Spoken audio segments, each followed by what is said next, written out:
Sekarang saya ingin bertanya kepada teman-teman Kristen, supaya kita lebih fokus kepada kehendak Bapa.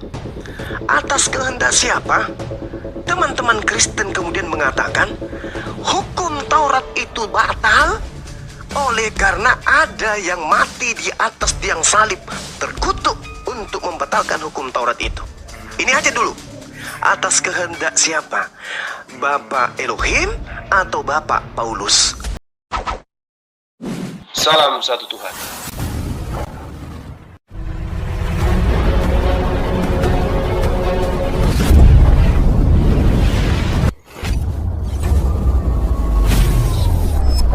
Ya, pengantar ini singkat para sahabat. Dukung semua ya sahabat-sahabat kita, channel Densa News Muslim. Di like, di subscribe, di share sebanyak mungkin untuk supaya mencegah sahabat-sahabat kita di luar sana Tidak terpengaruh terhadap pemurtadan.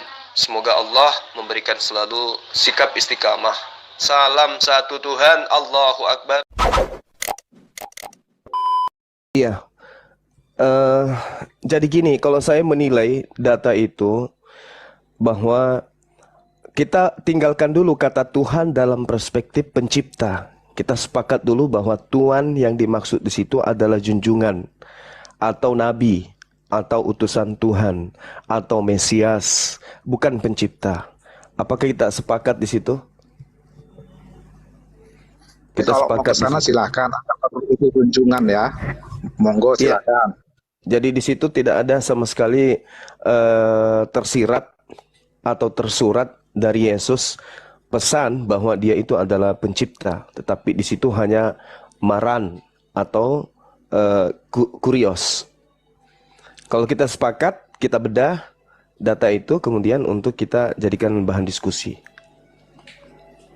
Gimana? Tapi kita harus sepakat dulu Kyrios itu apa? Karena tadi teman-teman di sini hanya membatasi Kyrios itu adalah Tuhan. Benar, Kyrios Tuhan. Tapi Kyrios juga bisa berarti Tuhan. Karena tadi saya juga baru mengetahui itu pada saat saya ngelihat original teksnya di bahasa Yunani, yaitu yang nge-refer ke 292. Di situ pada saat ada subsequent concordance-nya, itu Kyrios juga bisa merujuk kepada Tuhan. Nah, sekarang yang jadi pertanyaan tadi adalah kenapa ada orang yang dipanggil Kyrios menjadi Tuhan, tapi begitu kepada Yesus disematkan menjadi, dari sisi orang Kristen ya, bahwa itu adalah berarti Tuhan. Nah, itu dulu. Jadi kalau dikatakan Kyrios itu hanya dibatasi sebagai Tuhan, maka kita akan bisa itu menjadi point of diskusi kita. Karena menurut saya Kyrios juga bisa sebagai Tuhan. Itu Yesus sendiri yang menjawab itu. Ketika ada tuduhan dari Bani Israel kala itu, kamu hanya manusia tapi kamu menyatakan dirimu dengan Tuhan, dengan Elohim, dengan Allah gitu ya. Yesus klarifikasi. Dia mengatakan di dalam Yohanes 10, loh, kenapa kalian heran? Bukankah di dalam kitab Tauratmu, siapapun yang diserahi tugas untuk menyampaikan firman, maka dia adalah Allah. Dan ketetapan Tuhan itu tidak bisa dibatalkan. Jadi kalau Yesus mengaku atau Allah, itu sah-sah saja. Karena dia adalah penyampai firman. Dia sedang menyampaikan firman Tuhan. Sama seperti Nabi Musa. Nabi Musa juga disebut Allah, disebut juga Tuhan, disebut Elohim. Malaikat pun disebut Elohim. Jadi ketika Yesus mengartikan dirinya sebagai Allah atau Theos atau Tuhan, di situ dia sedang menisbahkan, menyandarkan kepada yang telah mengutus dirinya. Nah, karena dia mengatakan, aku tidak berkata-kata dari diriku sendiri. Apa yang aku katakan adalah apa yang diperintahkan untuk aku katakan dan aku sampaikan. Yohanes 12:49. Jadi sekalipun Yesus mengatakan, akulah pencipta langit dan bumi, itu Yesus bukan merujuk kepada esensi dirinya, tetapi esensi dia yang telah memerintahkan dirinya untuk mengatakan itu. Kalau kita sepakat, kita bedah di situ, kita bedah Matius 7:21-23. Gimana? Silakan, kita cukup ke Matius 7:21-23 ya. Iya, oke. Sorry, ini baik, boleh saya aku double ya? Enggak, bagus kok suaranya. Oke, baik. Baik, jadi Matius 7:21-23. Kalau gitu, Iya. di situ saya melihat kata kuncinya adalah di kata bukan setiap.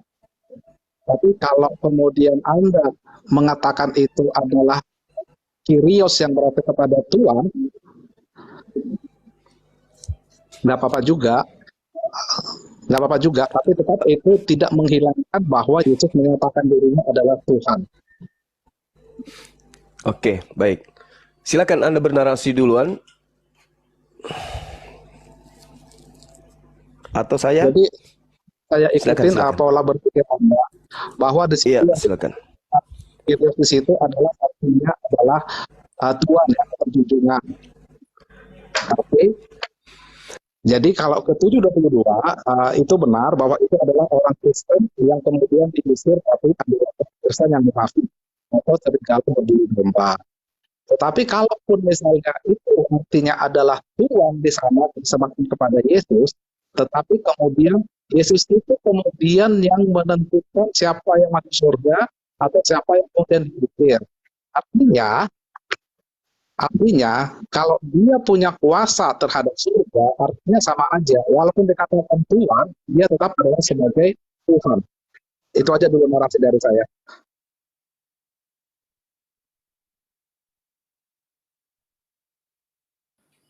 Bisa Kalau saya saya nggak jelas ya. Aku turun bentar, ntar naik lagi ya. Naik lagi saja. Jelas kok, jelas. Jelas ya. Tadi di bawah mengatakan suaraku katanya nggak jelas. Putus. Bang Roman, putus. Ya, Iya, ya. Udah, Bang Goma turun Oke, entar Turun aku dulu, naik baru nanti terima naik ya. lagi. Ya.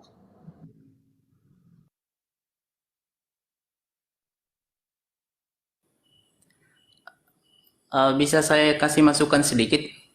silakan. Bukan kasih masukan.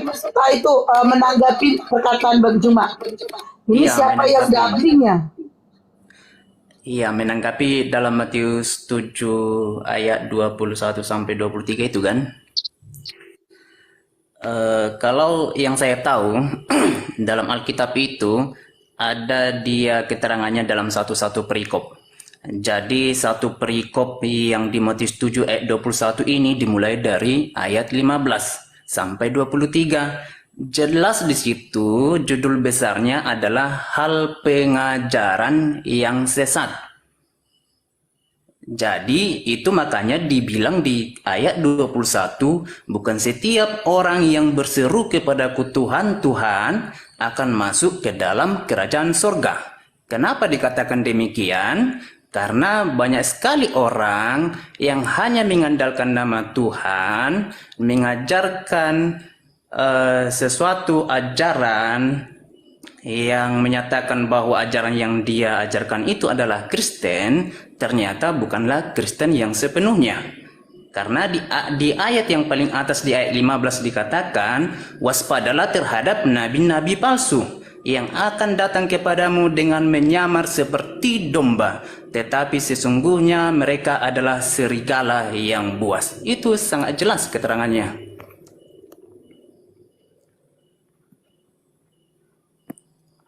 Oke, ada lagi?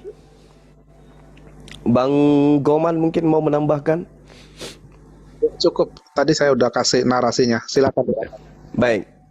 Saya tanggapi ya, saudara saya ya. Jadi ada dua hal yang perlu dipahami di sini. Yang pertama adalah cakupan pengajaran Yesus dan pendengar atau murid Yesus.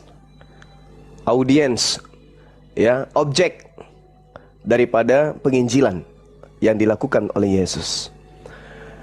Yang perlu dipahami pada sesi yang pertama ini adalah pada dua hal ini. Yang pertama adalah objek penginjilan Yesus itu sudah pasti bukan orang Roma, sudah pasti bukan orang Yunani, melainkan adalah mereka Bani Israel yang mengerti tentang konsep anak Tuhan, mengerti tentang konsep Mesias, mengerti tentang konsep Allaha, mengerti tentang konsep Rabi atau Raban.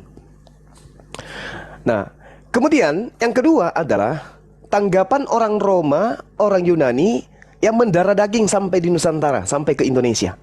yang menganggap bahwa ketika orang menyebut Yesus itu Tuhan, dialah pencipta itu, dialah Tuhan itu, disebabkan karena adanya diberi kuasa membangkitkan orang mati dan seterusnya. Ini dua hal yang harus dipahami secara mendetail. Nah, yang pertama, kepada siapa Yesus mengatakan? Dan kepada siapa Yesus itu berkehendak?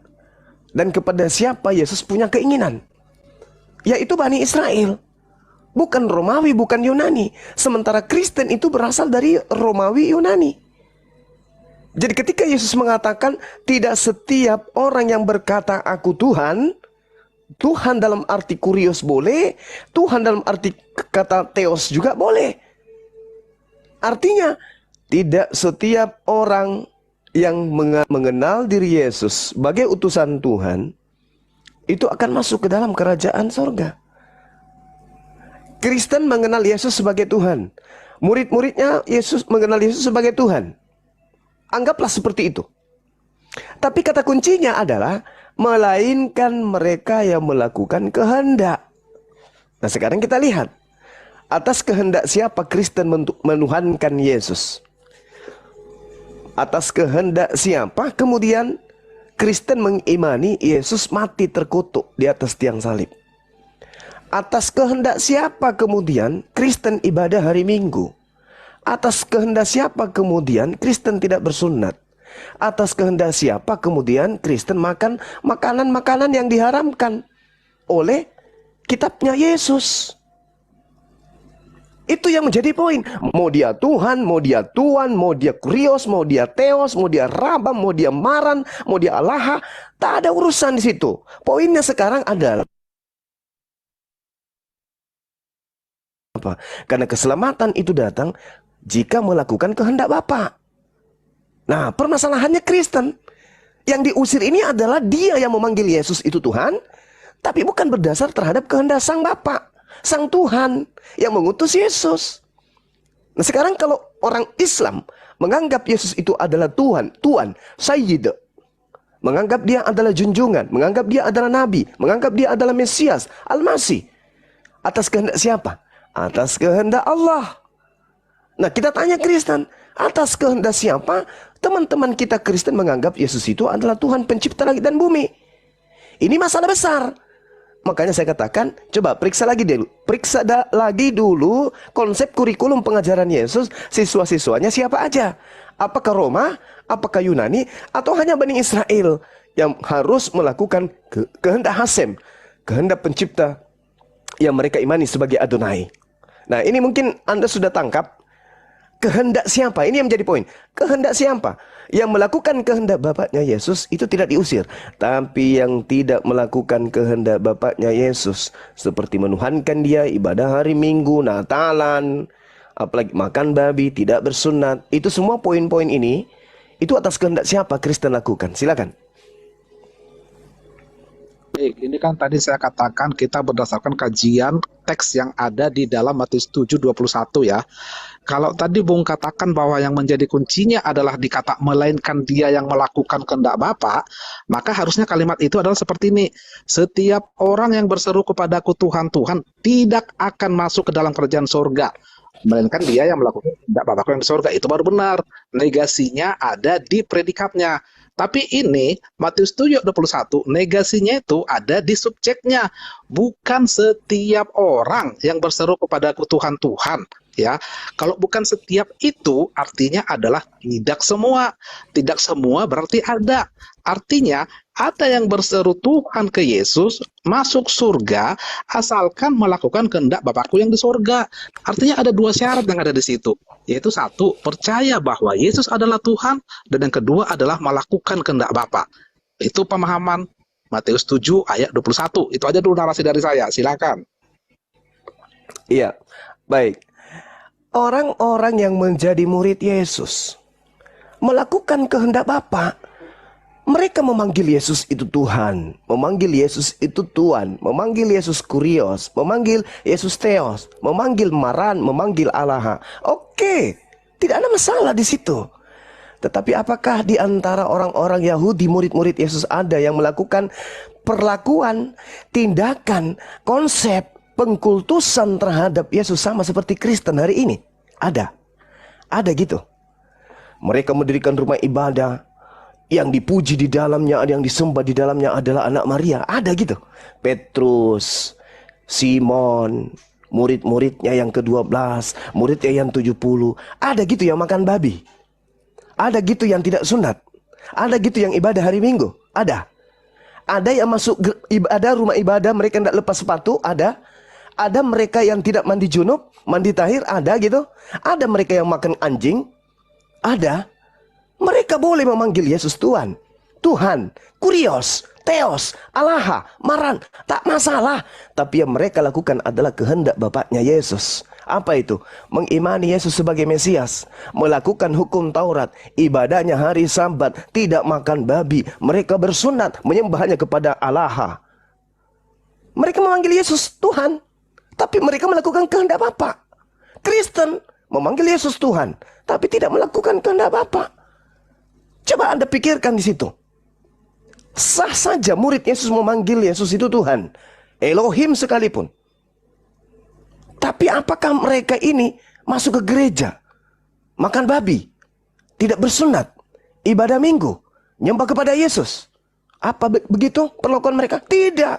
Maka di antara murid-murid Yesus dan murid-murid Paulus, ada salah satunya yang memanggil Yesus Tuhan tetapi dilempar ke neraka.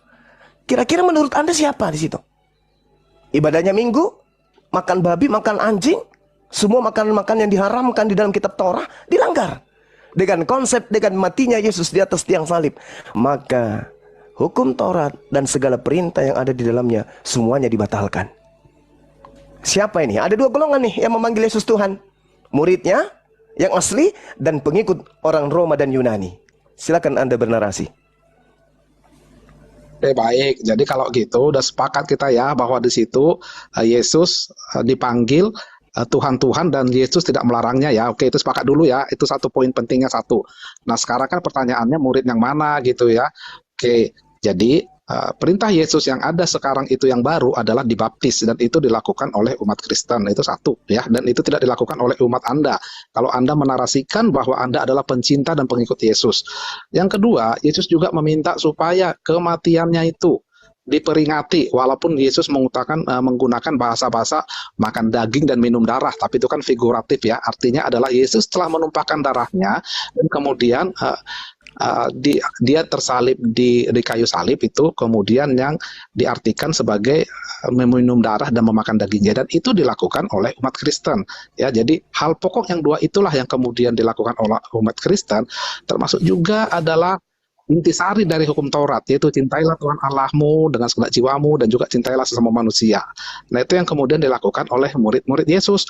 Memang pada saat itu Matius 7:21 memang lingkungan ada di situ adalah lingkungan orang Israel. Memang Yesus pertama-tama hendak memberitakan dulu berita penyelamatan itu kepada umat Israel ya. Karena memang ada dikatakan bahwa keselamatan datangnya dari bangsa Yahudi. Itu ada juga itu di ayatnya itu kan, barangkali Bung Cuma tahu lah itu kan, karena Bung Cuma kan udah banyak baca Alkitab. Itu ada dikatakan seperti itu. Setelah itu kemudian baru kemudian pemberitaan tentang Injil ini diberitakan kepada semua bangsa. Makanya ada di Matius 28 ya. Jadi karena segala bangsa muridku, dan itu jelas bangsa itu dikatakan ya, bukan cuma etnis tapi bangsa, walaupun dari Ibraninya dari Greeknya dikatakan itu etnos. Karena kalau kita lihat concordance-nya kepada ayat-ayat yang lain, itu jelas itu menuju kepada bukan suku bangsa tapi memang bangsa ya. Itu narasi dari saya. Jadi memang umat Kristen itu konsepnya adalah memuliakan Tuhan. Apakah beribadah pada hari Minggu, bahkan juga misalnya umat Kristen juga paling sering itu beribadah pada tanggal 1 Januari awal tahun, bahkan juga tutup tahun buka tahun, dan itu tidak pernah diperintahkan oleh Yesus memang, tapi intinya adalah bahwa itu dilakukan untuk memuliakan Tuhan dan untuk mengucap syukur kepada Tuhan. It's not a big problem kalau masalah itu. Jadi memang beda antara ajaran Anda itu kan diperintahkan sampai sedetail-detailnya. Kalau umat Kristen itu adalah konsepnya muliakan Tuhan. Salah satu cara memuliakan Tuhan adalah dengan beribadah pada hari Natal, pada hari Paskah, pada hari Minggu. Bahkan juga orang sering pergi ke gereja sermon dari Senin, Selasa, Rabu, Kamis, Jumat, Sabtu, Minggu. Ya nggak masalah. Demikian narasi saya, silakan. Oke, baik. Jadi gini, Bung. Yang pertama, kita jangan kemana-mana dulu. Kita telusik dulu sampai ke dalam, sampai ke jantungnya, sampai ke akar-akarnya.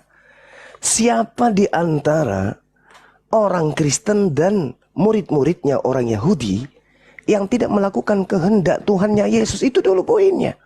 Jangan ke Islam. Islam gak ada urusan dengan ini. Islam gak ada urusan. Islam mendudukkan Yesus itu sebagai utusan Tuhan, dan mendudukkan Tuhan yang mengutus Yesus itu sebagai satu-satunya Tuhan. Kami tidak ada kemudian perselisihan di sana. Kalau terkait dengan baptis, membaptis, Bung, saya katakan kepada saudara, Yesus selama 33 tahun tidak pernah mencontohkan membaptis satu manusia pun. Catat itu. Gak ada pernah manusia yang pernah dibaptis oleh Yesus. Anda boleh cari datanya, perlihatkan ke saya. Jadi itu tidak perlu dicontoh. Kenapa? Karena Yesus mengatakan, aku mengenal muridku, muridku mengenal aku. Mereka melakukan apa yang aku lakukan. Kalau aku pernah membaptis, berarti aku juga, muridku juga harus membaptis. Sayangnya Anda tidak akan pernah menemukan data itu. Itu yang pertama. Kemudian, ruang lingkup yang ingin kita kaji ini, siapa sih oknum yang diusirkan, itu poinnya. Anda mencari Bang Suma untuk mencari itu kan. Siapa sih oknum yang diusir ini? Enyahlah daripadaku, engkau semua pembuat kejahatan. Umat Islam tidak mungkin kan. Orang Hindu.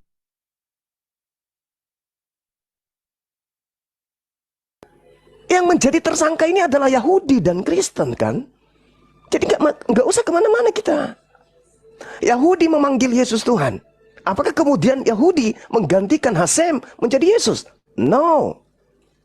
Kristen memanggil Yesus Tuhan, menggantikan Adonai Elohim yang mereka sebut Hasem, dengan menjelma menjadi manusia, mengosongkan diri menjadi manusia.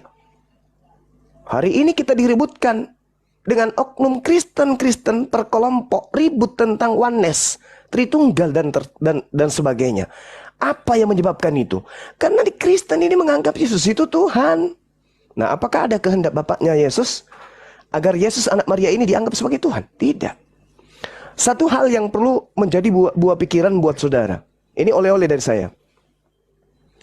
Perkataan Yesus kepada murid-muridnya. Ingat sekali lagi, murid Yesus bukan Romawi, bukan Yunani yang kelak menjadikan Yesus itu Tuhan. Pada abad ketiga menjadikan agama Kristen sebagai agama resmi kekaisaran. Dan Yesus di situ duduk menggantikan dewa Zeus. Catat, camkan. Tak kasih oleh-oleh ini. Lukas 21 nomor 8. Yesus berdiri di hadapan murid-muridnya Bani Israel. Sekali lagi bukan Romawi, bukan Yunani. Jawabnya, wahai murid-muridku Bani Israel, orang-orang bersunat, orang-orang yang tidak makan babi, waspadalah supaya kamu jangan disesatkan. Sebab banyak orang akan datang dengan memakai namaku. Hayo, ini yang memakai nama Yesus lagi-lagi dua nih. Murid-murid Yesus, dan ada oknum bukan murid Yesus yang memakai nama Yesus, menjual.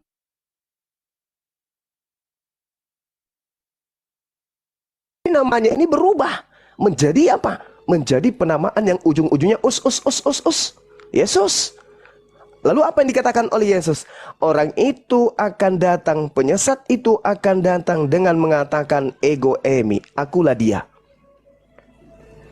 Siapa yang selama ini, Yahudi atau Kristen, yang selalu mengajarkan Yesus itu ego emi, akulah dia? Kristen atau Yahudi? Satu-satunya cuman Kristen, Bung, yang mengatakan bahwa akulah dia. Yesus itu Tuhan. Karena Yesus pernah mengatakan akulah dia. Sebab banyak orang akan datang dengan memakai namaku dan berkata akulah dia. Dan saatnya sudah dekat. Jangan kamu mengikuti mereka. Pertanyaan saya, kalau bisa dijawab, dijawab. Kalau tidak, didiamin aja. Pertanyaan saya, kira-kira ke-12 murid Yesus, ketika Paulus datang mengajarkan bahwa gurumu itu yang mati dan bangkit pada hari ketiga itu adalah Tuhan pencipta langit dan bumi, murid-muridnya mengaminkan tidak? Kalau mengaminkan, Bung, berarti ke-11 murid Yesus keturunannya Kristen hari ini. Sudah berapa? 2000 tahun. Berarti Yerusalem penuh dengan orang Kristen. Tidak ada lagi sinagoge, tidak ada lagi bait suci di sana. Tidak ada lagi orang membaca Torah. Yang dibaca di sana itu adalah kitabnya Kristen. Tapi faktanya, orang-orang yang hidup sebagai murid Yesus dikatakan, janganlah kamu mengikuti mereka. Alhasil, tidak ada satupun dari pengikut Yesus yang mengikuti Paulus. Oke? Jadi sekali lagi saya katakan, Lukas 21 nomor 8, Yesus mengatakan, waspadalah agar kamu jangan disesatkan. Sebab banyak orang akan datang dengan memakai namaku. Maksudnya bukan mengaku Yesus, bukan. Aku Yesus, tidak. Tetapi memakai namanya Yesus itu artinya dia menjajakan nama Yesus kemana-mana. Dan berkata, akulah dia. Maksudnya berkata, akulah Tuhan. Yesuslah Tuhan. Yesuslah pencipta langit dan bumi. Dan itu hanya ada di agama Kristen. Silakan. Pertama-tama tadi Anda mengatakan atau menyinggung tentang pembaptisan. Yesus itu dibaptis. Dan memang Yesus tidak pernah membaptis, tapi murid-muridnya lah yang membaptis. Tapi di situ kan tindakan muridnya diketahui oleh Yesus. Artinya Yesus juga menyetujui pembaptisan. Itu aja sih sederhananya. Ya memang Yesus juga pernah membaptis, murid-murid yang membaptis. Itu satu. Terus kalau kedua, Anda lari kepada Paulus. Saya nggak perlu menggunakan rasul di depannya ya. Nanti Anda komplain lagi kalau dikatakan rasul. Jadi kepada apostol Paulus, ya saya pakai istilah itu aja. Apostol Paulus itu pertemuan dia dengan Yesus itu saksinya ada, terutama kepada si Ananias ya, bahkan dia buta kemudian disembuhkan itu. Terus yang penting juga perlu digarisbawahi, kalau Anda hendak menyambungkan ajaran Paulus dengan murid-murid utama Yesus yang lain, yang 11 ya, karena Yudas Iskariot sudah mengkhianat, itu dalam 2 Petrus itu jelas kok bahwa Petrus itu mengakui pengajaran dari Paulus, dan Petrus mengatakan walaupun sulit dipahami, tapi itulah karunia yang diberikan kepada Paulus. Itu persisnya ya, persisnya seperti itu. Nanti bisa dibuka di ayatnya. Tapi intinya adalah bahwa pengajaran Paulus itu disetujui dan dikonfirmasi oleh Petrus, dan Petrus adalah murid utama Yesus yang diperintahkan Yesus untuk menggembalakan atau untuk mendirikan jemaatnya. Ya, terus Anda juga menyinggung Roma ya. Nah, jadi tentang Roma ini, Romawi ya, kalau saya sih ngelihat memang buah dari ajaran Yesus itu berasal dari Romawi. Ini memang masih dispute ya, dispute bahkan antara barangkali juga dari teman-teman Kristen juga dispute dengan pemahaman saya. Tapi ketika Yesus mengatakan bahwa kerajaan Allah akan diambil daripadamu dan akan diberikan kepada suatu bangsa yang menghasilkan buah-buah kerajaan itu, pemahaman saya itu sebenarnya ditujukan kepada bangsa Romawi. Itulah kenapa kemudian Yesus melarang misalnya Petrus itu untuk mengabarkan Injil atau ajaran Yesus ke daerah Asia, tapi diarahkan dulu menuju ke Yunani ya, untuk kemudian selanjutnya adalah ke Roma. Karena itu memang sudah menjadi rencana dari Yesus. Jadi itu pemahaman saya terhadap Alkitab. Memang Alkitab ini banyak hal-hal yang memang harus punya kekhususan sendiri untuk bisa memahaminya. Itu yang bisa saya sampaikan narasi saya. Silakan. Atau kalau Bung Lola mau menambahkan, silakan juga.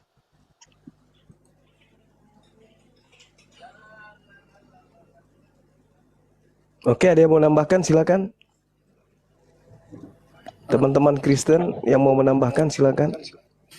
Kalau dari saya sendiri, kalau dari pemahaman saya sendiri, apa yang Bang Jumal bilang tadi tentang Lukas 21 ayat 8 itu, Bapak itu di situ mungkin salah persepsi ya kalau menurut saya.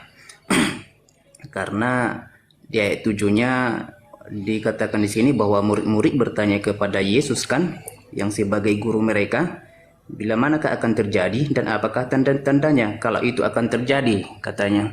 Jadi Yesus menjawab bahwa waspadalah supaya kamu jangan disesatkan, sebab banyak orang yang akan datang dengan memakai namaku dan berkata akulah dia, dan saatnya sudah dekat, janganlah kamu mengikuti mereka, katanya. Kenapa dikatakan ini? Itu sama persis perkaranya di Matius tadi. Jadi itu adalah masalah tentang nasihat-nasihat bahwa akan banyak ke depannya yang timbul pengajar-pengajar yang tidak bertanggung jawab atau disebut dengan pengajar-pengajar sesat. Dan sekarang itu sudah terbukti di kalangan Kristen pada saat ini. Salah satu contohnya Di Alkitab masih jelas dibuat kalau makanan haram dan halal itu masih berlaku. Dan makanan haram itu masih berlaku pada saat ini. Baru yang kedua, di kalangan Kristen itu yang tidak mengikuti lagi dengan kemauan Allah itu yang diajarkan oleh Yesus Kristus itu adalah yang kedua yang sudah berubah itu adalah masalah Sabat. Karena hari Minggu itu bukanlah Sabat, ya kan? Baru mungkin ada hal-hal lain yang mungkin yang belum saya tahu, tapi itulah yang percis mungkin saya tahu. Dan benar juga yang dibilang Bang Jumau tadi, bahwa memang Kristen sekarang ini sudah mengikuti ajaran-ajaran kekaisaran Romawi. Bukan lagi mengikuti ajaran-ajaran Yesus pada saat dia datang ke dunia. Begitu. Mungkin itu yang bisa saya tambahkan. Oke, baik. Saudara saya, ketika kemudian saudara menarasikan,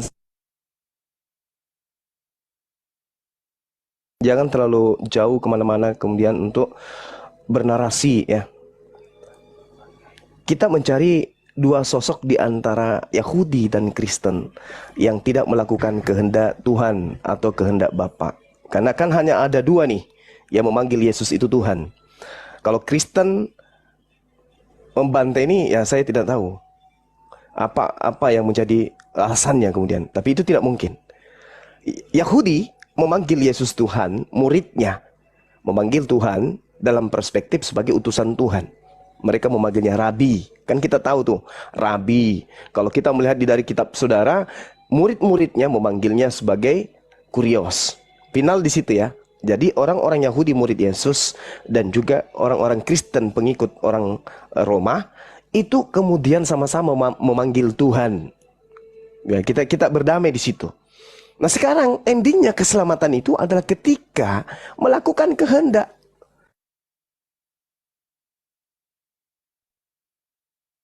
Artinya Tuhan. Nah sekarang gini. Yesus mengatakan di dalam Yohanes 7:49. Tetapi orang banyak ini yang tidak mengenal hukum Taurat, terkutuklah mereka. Orang yang tidak melakukan hukum Taurat menurut Yesus, yang tidak mengenal, terkutuk. Tidak mengenal Taurat saja terkutuk. Apalagi meninggalkan hukum Taurat. Karena kalau umat Islam tidak melakukan hukum Taurat, wajar. Kami tidak pernah memanggil Yesus Tuhan. Oke? Nah sekarang teman Kristen memanggil Yesus itu Tuhan. Tetapi tidak melakukan hukum Taurat. Berarti ada kekuatan yang membendung Kristen untuk melakukan itu. Ada pengajaran yang membendung Kristen untuk tidak melakukan hukum Taurat. Nah ini yang akan kita cari nantinya. Kemudian di dalam kitabnya orang Yahudi, sang bapak mengatakan begini. Janganlah mayatnya dibiarkan semalam-malaman pada tiang itu. Haruslah engkau menguburnya pada hari itu juga. Sebab seorang yang digantung terkutuk oleh Allah, oleh Tuhan. Jangan engkau menajiskan tanah yang diberikan oleh Tuhan Allahmu kepadamu menjadi milik pusakamu. Di dalam Ulangan 27 nomor 26 dikatakan, terkutuklah orang yang tidak menepati perkataan hukum Taurat ini dengan perbuatan, dan seluruh bangsa itu haruslah berkata amin. Ini kehendak Bapa. Kehendak Bapa adalah terkutuk orang yang tidak menepati perkataan hukum Taurat dengan perbuatan. Itu kehendak Bapa. Sekarang saya ingin bertanya kepada teman-teman Kristen, supaya kita lebih fokus kepada kehendak Bapa. Atas kehendak siapa teman-teman Kristen kemudian mengatakan hukum Taurat itu batal oleh karena ada yang mati di atas tiang salib terkutuk untuk membatalkan hukum Taurat itu. Ini aja dulu. Atas kehendak siapa? Bapak Elohim atau Bapak Paulus? Silakan. Kalau menurut Siapa nih? Ke saya ya. Oke, jadi mengenai hukum Taurat ya. Jadi memang hukum Taurat itu memang hukumnya untuk orang Yahudi ya. Jadi dan hukum Taurat itu masih tetap berlaku untuk orang Yahudi. Ya, harusnya segala sesuatu itu masih Yahudi itu harusnya masih hidup berdasarkan hukum Taurat. Karena itulah Yesus sendiri berkata bahwa Musa lah nantinya menjadi yang menghakimi mereka. Itu mengenai hukum Taurat. Akan halnya orang Kristen ya, karena sudah merupakan murid-murid Tuhan, maka segala ketentuan hukum Taurat itu sudah dilakukan berdasarkan karena kematian Yesus di kayu salib.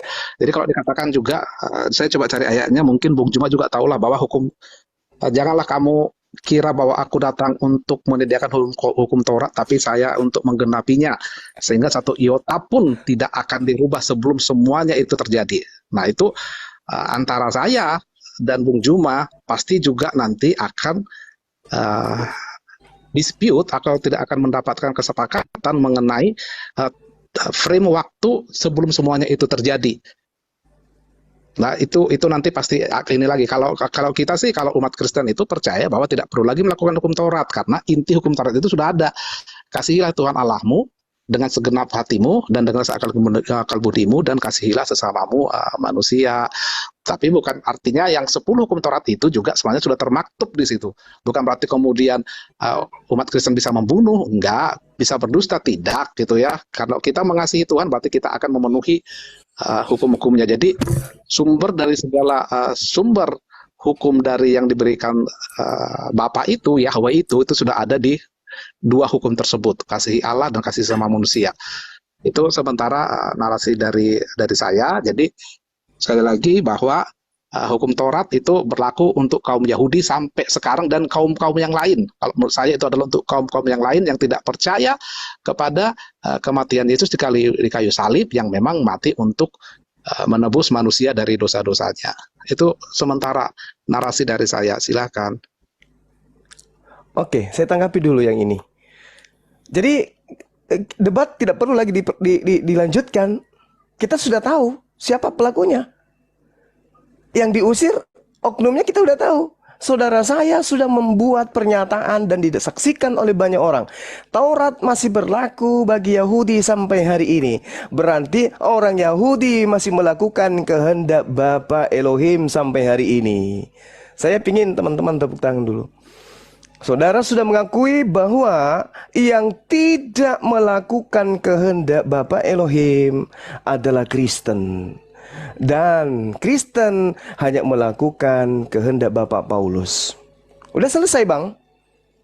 Enyahlah daripadaku engkau semua pembuat kejahatan. Tidak setiap orang yang menyeru aku Tuhan, Tuhan, Tuhan, Tuhan, Allah, Allah, atau supaya Anda puas Allah, Allah, atau apa yang bisa membuat Anda puas Elohim, Elohim, akan masuk ke dalam surga, melainkan dia yang melakukan kehendak Bapa Elohim. Berarti yang masuk ke dalam surga hanya mereka yang melakukan kehendak Bapa Elohim. Kristen, Anda mengatakan kami melakukan dalam kasih. Siapa kehendak itu? Kehendak siapa itu? Siapa yang berkehendak supaya hukum Taurat itu dibatalin? Siapa yang berkehendak supaya mengatakan Yesus mati di atas tiang salib untuk membatalkan hukum-hukum Tuhan Bapa Elohim? Itu atas kehendak siapa? Allahu Akbar. Allahu Akbar. Terima kasih, Bung. Anda telah menjawab dengan jujur. Jadi kita sudah menemukan antara Yahudi dan Nasrani, Kristen, mohon maaf Kristen. Ketika ditanya, melainkan mereka yang melakukan kehendak Bapakku. Kehendak Bapa itu adalah yang terurai di Taurat. Siapa yang melakukan Taurat sampai hari ini? Orang Yahudi. Berarti yang diusir, yang memanggil Yesus kan cuma 2. Yahudi dan Kristen. Ternyata Kristen tidak melakukan kehendak Bapa. Oke, saya kira sesi ini udah selesai kita. Kalau masih ada yang itu kan tema lain. Saja. Ada Loh, sedikit itu lagi, kan Pak. narasi Anda. Loh, gimana ceritanya? Itu narasi Saudara, tunggu. Jadi, Saudara sudah mengiyakan Yahudi masih melakukan kehendak Bapa sampai hari ini. Betul atau tidak? aku mengatakan bahwa hukum Taurat itu masih berlaku buat orang Yahudi. Karena Sampai hukum hari Allah ini? itu cuma ada 2. Satu, Sampai hari ini? hukum Taurat ya. Loh iya, jadi artinya adalah kalau tidak berdasarkan hukum apa orang-orang Yahudi sekarang hidup? Kan Iya. hukum itu ada 2, hukum Iya, Taurat kan sama kehendak hukum Bapak. masih dari Yesus. Saya Nah, bisa kehendak bicara dulu Bapak, nggak, kan? Bung? Enggak, Iya, saya bisa bicara kehendak dulu. Bapak ini. Kan kehendak Bapak kan? Loh, Orang iya, Yahudi saya kan masih hanya melakukan. mengatakan- Tunggu. Orang Yahudi Iya. masih melakukan kehendak Bapak sampai hari ini kan? Hukum Tauratnya berlaku buat Iya, mereka. iya. Itu yang tadi saya Hukum- katakan. Jadi Oke, jangan oke, oke. pelintir perkataan saya. Kehendak Karena bagi Bapak saya, itu. Silakan. ya kan bagi saya gini, Hukum itu hanya ada dua sekarang saat ini ya. Hukum yang berlaku sebelum Yesus dan hukum setelah Yesus ya. Pemahaman umat Kristen. Nah, hukum orang Yahudi itu tidak percaya kepada Yesus, artinya masih berlaku sama mereka itu adalah hukum Taurat. Sementara buat umat Kristen tidak lagi. Nah, itu yang saya maksud tadi. Karena Oke. Apa Jadi hukum Taurat yang itu yang gini. dimaksudnya Tunggu. yang dimaksud Saya bicara dari sedikit aja 10. yang dimaksud dari Pak Goman Bapak, itu Bung, mungkin kan kehendak Bapak Elohim. Dan ternyata yang melakukan kehendak Bapak Elohim adalah orang Yahudi. Nah, sekarang Kristen melakukan kehendak siapa nih? Memanggil Yesus, kan cuma ada dua golongan yang memanggil Yesus Tuhan. Orang Yahudi dan juga orang Kristen, orang Roma. Yang menjadi pengikutnya adalah Anda. Nah, sekarang Anda sudah mengakui orang Yahudi masih melakukan kehendak Bapak. Nah, berarti yang satunya siapa? Kristen kan? Atas kehendak siapa? Ini pertanyaan saya. Atas kehendak siapa? Kristen mengatakan Yesus mati terkutuk di atas tiang salib untuk membatalkan hukum-hukum Tuhan. Atas kehendak siapa?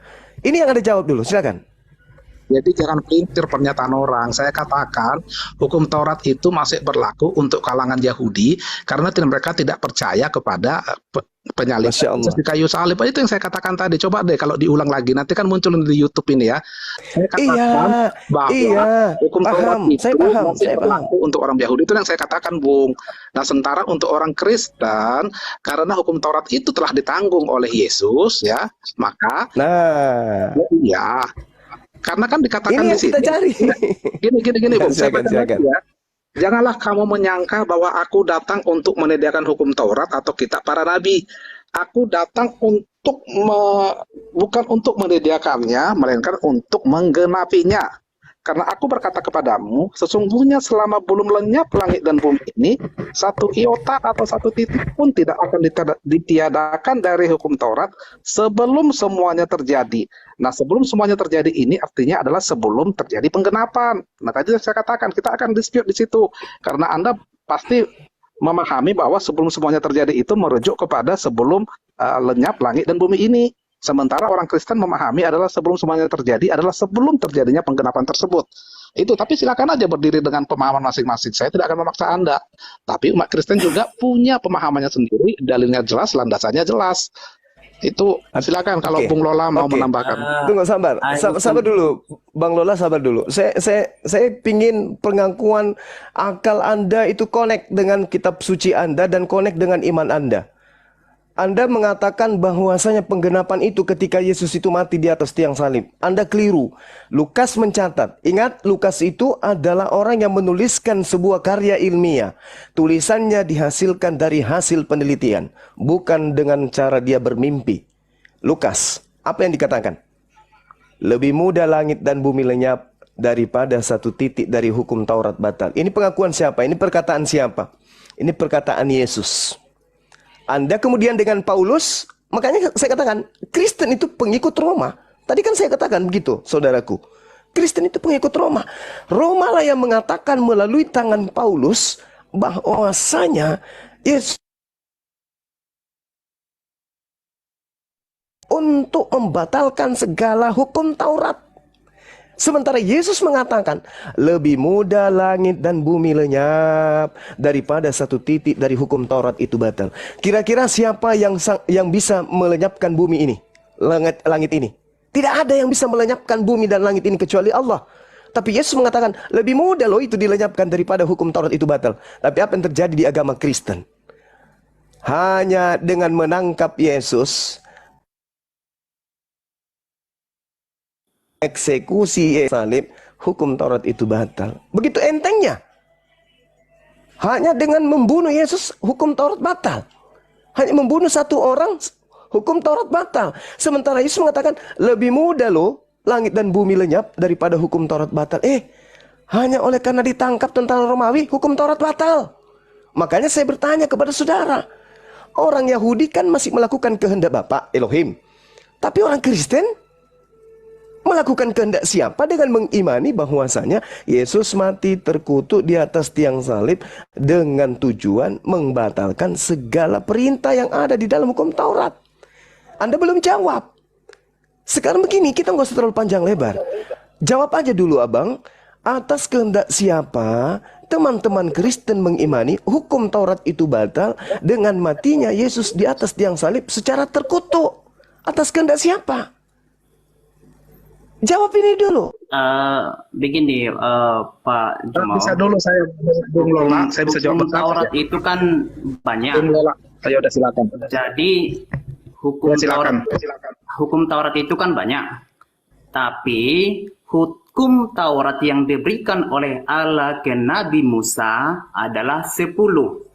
Jadi waktu Yesus disalibkan, hukum yang diberikan Allah ke Nabi Musa yang 10 ini tidaklah berubah. Tetapi yang dibilang oleh Bang Goman tadi itu, hukum-hukum Taurat yang lain yang sudah dibebaskan sesudah Yesus disalibkan. Hukum Taurat yang mana itu yang bebas? Itulah hukum-hukum Taurat, salah satunya sunat dan juga kurban dan mungkin masih banyak yang lain. Tapi kalau hukum Taurat yang 10 yang diberikan Allah ke Musa itu masih tetap sampai saat ini. Itu yang dimaksud di sana, yang dibacakan oleh Bang Goman itulah hukum Taurat yang dimaksud di ayat tadi, yang tidak berkurang 1 titik atau 1 iota pun. Begitu. Boleh saya tanggapi? Saya Bung, bisa ingat? Bung Juma. Silakan. Untuk saudara saya Goman, pertanyaan saya atas kehendak siapa Kristen mengimani Yesus mati terkutuk di atas tiang salib untuk membatalkan hukum-hukum Tuhan? Silakan. Itu atas kehendak siapa? Oke, jadi gini dulu supaya lebih clear ya mengenai pemahaman Lukas 16 ayat 17. Tadi kan Anda kan hanya membacakan ayat 17-nya saja. Lebih mudah langit dan bumi lenyap daripada 1 titik dari hukum Taurat batal. Tapi kan itu kan konsekuensi dari adanya ayat di 16-nya. Nah, Anda belum membaca ayat 16-nya. Ayat 16-nya mengatakan hukum Taurat dan kitab para nabi berlaku sampai kepada zaman Yohanes. Dan sejak waktu itu kerajaan Allah diberitakan dan setiap orang menggagahnya berebut memasukinya. Lebih mudah langit dan bumi lenyap daripada 1 titik dari hukum Taurat batal. Nah, itu kalau mau baca lengkapnya ya mengenai hukum Taurat yang kemudian sudah digenapi oleh Yesus dengan kematiannya di kayu salib. Itu satu. Terus yang kedua, Yesus sendiri kan sudah mengatakan bahwa dia datang bukan untuk melayani, tapi bukan untuk dilayani, tapi untuk melayani dan memberikan nyawanya bagi tebusan bagi banyak orang. Itu ada itu di kitab Matius dan di kitab Markus. Terus mengenai terkutuklah orang yang digantung di kayu salib, itu memang ada di Galatia. Tapi sebenarnya kan Yesus itu bukan dikatakan terkutuk, tapi dia itu menanggung kutuk. Menanggung kutuk artinya kan dia menjadi terkutuk memang seolah-olah gitu kan, karena dikatakan bahwa terkutuklah orang yang digantung di kayu salib. Tapi dia menanggung kutuk, sama seperti orang kalau menanggung kesalahan bukan berarti dia bersalah. Misalnya ada orang tuh yang yang melakukan suatu kesalahan. Misalnya seorang anak misalnya entah nabrak bebek lah misalnya kan. Terus kemudian orang tuanya bersedia untuk menanggung kesalahan anak tersebut. Nah, artinya dia bukan bersalah tapi dia menanggung kesalahan dari anak tersebut. Itu maksudnya yang di Galatia itu. Itu pemahaman dari iman dan ataupun dalil dari umat Kristen. Silakan Bung Juma. Oke, baik saudaraku ya. Anda belum menunjukkan atas kehendak siapa Yesus mati di atas tiang salib untuk membatalkan hukum Taurat. Anda belum jawab. Anda lari ke Lukas 16, 17. Mundur 1 data 16. Bung, saya katakan kepada saudara, Anda tidak sia-sia mencari Bang Suma. Saya belajar kitab Anda, Bung, udah puluhan tahun. Ketika Anda menarasikan Lukas 16, data 16, harusnya Anda malu. Kalau aku jadi Kristen, saya malu membawa data itu di depan umat Islam yang belajar Bible. Kenapa? Orang Yahudi, pengikut Yesus, itu mengimani hukum Taurat itu tidak boleh dikurangi, tidak boleh ditambah. Dalam bahasa Ibrani ada penekanan di dalam kitab mereka, yaitu kata gara. Kata gara itu tidak boleh dialihkan ke hukum lain, tidak boleh kemudian dikurangi, tidak boleh dipotong. Ini jelas dalam kitabnya orang Yahudi. Dengarkan, di dalam Ulangan 12 nomor 32, di situ jelas ada kata gara. Jangan kau mengganti, jangan kau mengurangi, jangan kau potong. Segala yang kuperintahkan kepadamu haruslah kamu lakukan dengan setia. Jangan engkau menambahi firmanku, jangan kau menambahi perkataan-perkataanku, ataupun garak, atau merubahnya, atau menguranginya, atau memotongnya. Datang Lukas, asisten Paulus, hanya sampai ke Yohanes, kata dia. Siapa yang ngajarin Lukas ngomong kayak begitu? Sementara firman Tuhannya ada di kitabnya Nabi Musa. Jangan kau menambahi, jangan kau memotong, jangan kau mengurangi, jangan kau menghilangkan. Ini, Yesus menarasikan apa? Matius 5 nomor 19. Barang siapa yang meniadakan, menghilangkan, menggarak setitik pun dari hukum Taurat, meskipun yang paling terkecil, dan mengajarkan kepada orang lain, maka dia akan menempati tempat terhina di dalam kerajaan langit. Anda mau kemana? Oh, itu hanya sampai kata siapa? Kehendak Lukas atau kehendak Bapak yang Anda lakukan? Kehendak Bapak, mana kehendak Bapaknya? Kan tadi sudah 3 sesi nih. Ini sesi keempat. Mana kehendak Bapak agar hukum Taurat itu dibatalkan dengan cara membunuh Yesus, Mesias yang dikasihi, di atas tiang salib dengan cara terkutuk? Mana kehendak Bapak? Tertulis di mana kehendak itu? Mana dalilnya? Tunjukkan kehendak itu. Sementara kehendak Bapak, jangan segala perintah yang kuberikan kepadamu harus kau lakukan dengan setia. Saudara ngerti setia? Yang namanya setia tidak boleh ditinggalkan, tidak boleh dikhianati, tidak boleh ditinggalkan, tidak boleh dilenyapkan. Itu setia. Segala yang kuperintahkan kepadamu haruslah kau lakukan dengan setia. Jangan kau menambahi. Taurat tak boleh ditambah. Atau jangan kau mengurangi. Nanti muncul narasi. Lah itu kan untuk Bani Israel, Bang Suma. Oke. Itu untuk Bani Israel. Kalau itu untuk Bani Israel, lalu kenapa Yesus mati di atas tiang salib membatalkan hukum Taurat untuk Romawi dan Yunani? Kenapa? Kenapa Yesus mati membatalkan hukum Taurat untuk Romawi dan Yunani? Untuk orang Indonesia, Batak, Papua, Toraja, Manado. Kenapa bisa?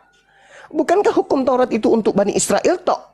Terus kenapa ada harus menjadi tumbal untuk membebaskan orang Romawi, Yunani, Batak, Manado, Toraja untuk tidak melakukan hukum Taurat? Emang Taurat itu untuk orang Batak, untuk orang Toraja, untuk orang Makassar? Kan bukan. Terus kenapa harus mati anaknya orang? Kenapa Maria harus bersedih ditinggal anak semata wayangnya demi untuk orang Batak, orang Manado? Oh, untuk membatalkan hukum Taurat. Sejak kapan Taurat itu untuk Manado, untuk orang Toraja? Sejak kapan? Gak ada datanya. Hukum Taurat itu hanya untuk Bani Yakub. Ulangan 33 nomor 4. Hukum Taurat yang didatangkan Tuhan melalui nabinya Musa itu adalah hak milik kepunyaan umat Yakub. Miliknya umat Yakub. Kenapa dibatalkan untuk Romawi? Kenapa dibatalkan untuk Yunani? Kenapa dibatalkan untuk orang Batak, untuk orang Toraja, untuk orang Manado? Kenapa? Apa nyambungnya? Maka Yesus mengatakan, waspadalah kepada serigala yang datang menyamar seperti domba. Ini Bung, Anda akan tersiksa dengan materi ini. Apalagi Anda sengaja mencari Bang Suma. Tersiksa. Ingat pertanyaan saya ini sesi keempat. Atas kehendak siapa Bapak Paulus itu batal dan segala perintah yang ada di dalamnya dengan menjadikan Yesus sebagai tumbal di atas tiang salib dengan cara terkutuk lagi. Sangat-sangat menyedihkan. Coba Anda narasikan. Ingat, atas kehendak siapa orang-orang Romawi, Paulus mengajarkan kepada Romawi dan Yunani melalui Efesus 2 nomor 15, dengan matinya Yesus di atas tiang salib, Yesus telah membatalkan hukum Taurat dengan segala perintah yang ada di dalamnya. Yang saya tanya, surat Paulus Efesus ini dituliskan atas kehendak siapa? Silakan. Bisa saya jawab? Oh, bisa saya dulu sebentar aja. Oke, silakan. Sebentar aja ya, 2 menit paling saya ya.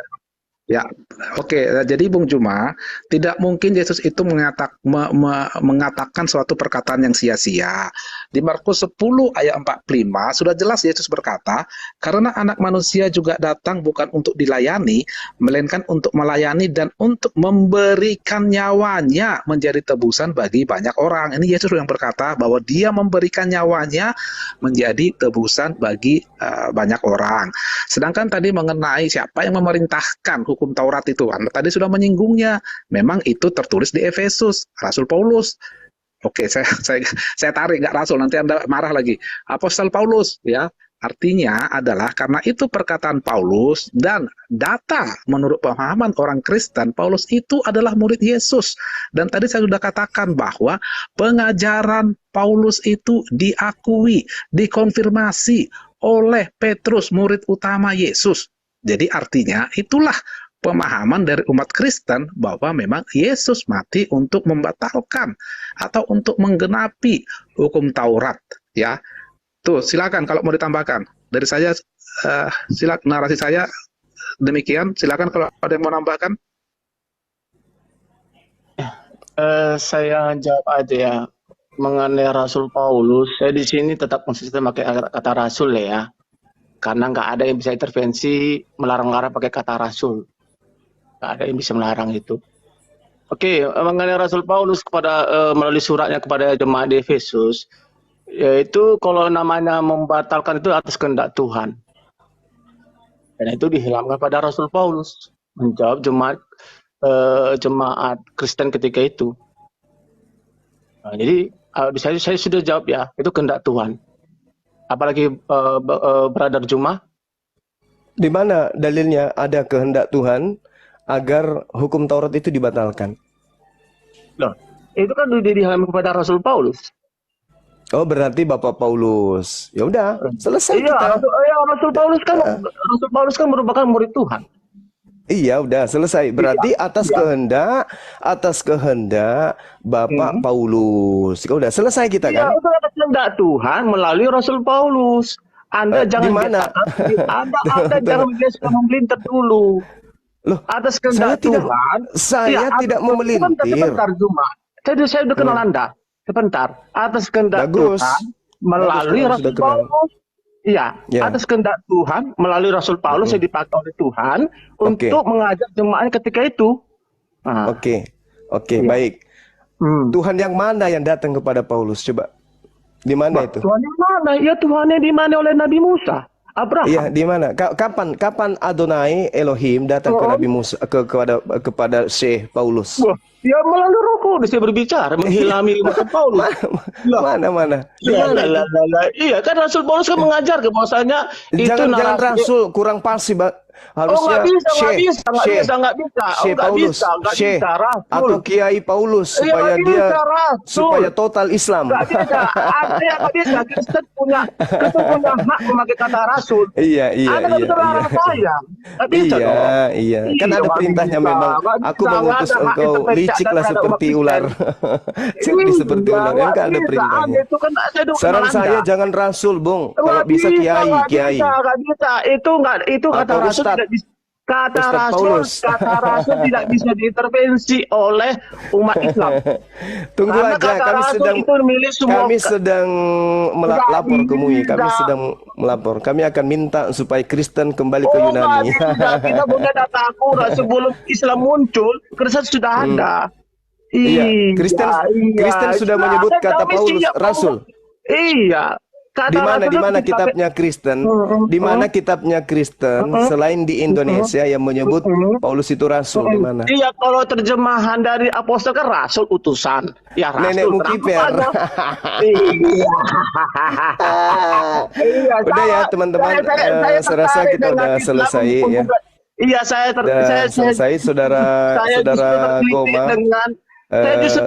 Saudara Goma, kita sudah selesai bahwasanya. Iya, lucu kali sudah biasa. Host diturunkan aja orang ini, tidak ada ilmunya, diturunkan. Host ya. Jadi saudara Gomai, tadi ada bantuan dari teman Anda mengatakan bahwasanya hukum Taurat itu dibatalkan karena kehendak Bapak Paulus. Menurut Paulus, dia mendapatkan wahyu dari Roh Kudus. Nah, itu kesimpulan terakhir. Entah Roh Kudus kah atau roh apa, yang jelas pembatalan hukum Taurat yang Tuhan sudah berikan kepada Bani Israel itu dipraktekkan dan diperintahkan oleh Bapak Paulus. Nah, kalau kita kembali ke dalam Lukas 21, Bung, waspadalah supaya kamu jangan disesatkan, sebab banyak orang yang akan datang dengan memakai namaku dan berkata, akulah dia, dan saatnya sudah dekat. Janganlah kamu mengikuti mereka. Alhamdulillah, puji Tuhan, murid-murid Yesus tidak ada satupun yang kemudian mengikuti Paulus. Di dalam Galatia 1, di data nomor 22, Paulus mengatakan bahwa murid-murid Yesus di tanah Yudea tidak ada satupun yang mengenal Paulus. Tetapi rupaku tetap tidak dikenal oleh jemaat-jemaat Yesus di tanah Yudea. Berarti memang Paulus ini adalah orang yang datang mengajarkan kepada Romawi dan Yunani tentang pembatalan hukum Taurat. Kemudian, sebelum kita akhiri ya, Galatia 1 nomor 16, Paulus mengaku berkenan menyatakan anaknya di dalam aku supaya aku memberitakan dia di antara bangsa-bangsa bukan Yahudi. Maka sesaat pun aku tidak minta pertimbangan kepada manusia. Di data 17-nya juga aku tidak pergi ke Yerusalem mendapatkan mereka yang telah menjadi rasul sebelum aku. Ini bukti bahwa Paulus tidak pernah terkontaminasi dengan murid-murid Yesus yang asli. Dia akui dia tidak ke Yerusalem mendapatkan restu dari mereka yang menjadi murid-murid Yesus lebih awal. Itu ya, di data 16-nya dia diperintahkan menjadi rasul untuk non-Yahudi. Kemudian di Galatia 2 nomor 8, Paulus sendiri mengaku, aku diutus kepada orang-orang yang tidak bersunat. Berarti Paulus mengaku diutus untuk Romawi dan Yunani. Untuk itulah kemudian Anda bukan pengikut Yesus, Anda pengikut Paulus yang kelak diusir sebagai pembuat kejahatan. Sekali lagi saya katakan adalah Kristen. Karena sampai hari ini Anda sudah mengakui orang Yahudi masih melakukan kehendak Bapa Elohim. Saya kira demikian untuk sementara sesi ini, Bung. Nanti kalau masih mau berdiskusi dengan saya, silakan. Iya. Nanti kalau misalnya Anda masih mau berdiskusi, silakan cari hari yang lain. Insya Allah kita diskusi lagi. Silakan. Enggak. Saya mau closing statement aja terhadap topik silakan, ini kan silakan. Anda closing statement. Oke, jadi gini ya, Bung ya. Kenapa tadi saya mencari Bung Juma itu? Karena tadi saya itu berdiskusi dengan teman-teman Anda di sini mengenai pemahaman Matius 7 ayat 21. Ya, saya katakan itu adalah statement Yesus bahwa dia mengakui atau merestui dirinya dipanggil Tuhan. Nah, teman-teman di sini tidak terima, katanya justru akan diusir seperti si Natali gitu ya, tidak terima. Nah, tapi kan dari diskusi kita ini Anda itu kemudian sudah bisa menerima bahwa memang itu adalah perkataan dan adapun yang berseru Yesus kepada berseru Tuhan kepada Yesus tidak akan dilarang oleh Yesus. Di situ kita udah ketemu ya titik temunya. Nah, cuman memang kita masih ada point of dispute mengenai apa sih yang dimaksud dengan kehendak Bapa. Ya silakan aja kalau misalnya Anda mengatakan bahwa umat Kristen adalah pengikut Paulus, kan itu hak Anda untuk menuduh, tapi bagi kami sendiri, kami itu sangat sadar bahwa dengan segala dalil dan data yang ada di Alkitab, kami adalah pengikut Yesus. Tadi sudah dikatakan bahwa yang membatalkan hukum Taurat itu adalah Tuhan, memang melalui Paulus, karena Paulus adalah murid Yesus, bertemu dengan Yesus, terserah Anda percaya apa tidak, tapi kami umat Kristen berdasarkan dalil Alkitab dan data di Alkitab, jelas bahwa Paulus itu bertemu dengan Yesus dan ada saksinya yaitu Ananias. Dan juga tadi saya katakan bahwa pengajaran Paulus itu juga dikonfirmasi kebenarannya oleh murid utama Yesus yaitu Simon Petrus ya. Jadi terserah aja dengan pendapat masing-masing. Anda berpendapat seperti itu hakmu, tapi umat Kristen juga punya dalil dan data dan landasan yang kuat untuk memahami imannya. Baik, demikian terima kasih ya Bung Juma atas diskusi ini. Kapan-kapan saya akan bertemu lagi dengan Bung Juma. Terima kasih ya. Baik. Siap. Sekali lagi ya, izin keluar ya, host yang baik. Iya, Bang. Oke, makasih. Terima kasih ya. Ya, Pak Goman. Jangan lupa kopinya dihabisin. Siap. 3, 2, 1, kabur. Bang Juma, itu pasiennya satu lagi, Bang. Siapa lagi pasien baru? Asela itu dari tadi di situ, Bang. Oh. Iya. Sakit apa dia? Dia Ginjal? sakit. Dia sakit ngeyel gak nyambung bang. Aksela Yang penting- silakan. Yang penting jangan gusinya yang kena panu, itu bahaya. Asela. Waduh, sepertinya dia jauh dari perangkat. Asela kok bukan lagi ngoro kan? Asela. Ini malaikat maut ini agama apa sih? Oh ya Asela. Asela kok udah tidur ya? Yang tadi yang abang suruh turun nasi mie bang. Kesurupan dia.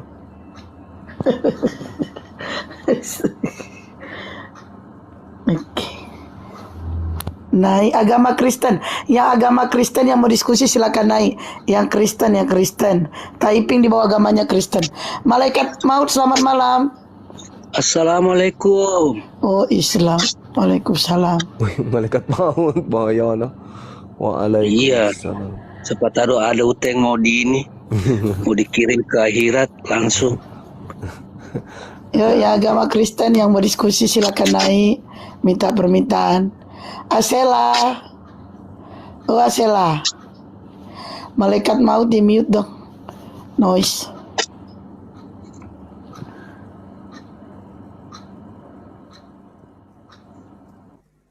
Agama Kristen yang mau diskusi silakan naik, typing di bawah agamanya.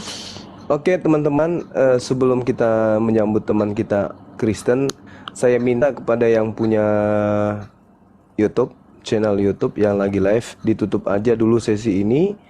Karena sesi ini kan jangan digabung dengan tema-tema yang lain. Karena ini terkait dengan Matius 7, 21, 22, 23. Siapakah yang diusir oleh Yesus yang tidak melakukan kehendak Bapa Elohim? Situ kita tadi sudah melihat materinya udah jelas itu. Teman kita Kristen mengatakan bahwa kehendak Bapa masih dilakukan oleh orang Yahudi. Berarti ada pelaku satu pelaku lagi yang tidak melakukan kehendak Bapa. Nah, tadi ada yang mencoba menarsikan melakukan kehendak Bapa tapi melalui Paulus. Ternyata Bapak Paulus. Oke ya, kita tutup aja dulu ya. Assalamualaikum warahmatullahi wabarakatuh. Salam tauhid, salam satu Tuhan, jayalah Islamku, jayalah Indonesiaku merdeka.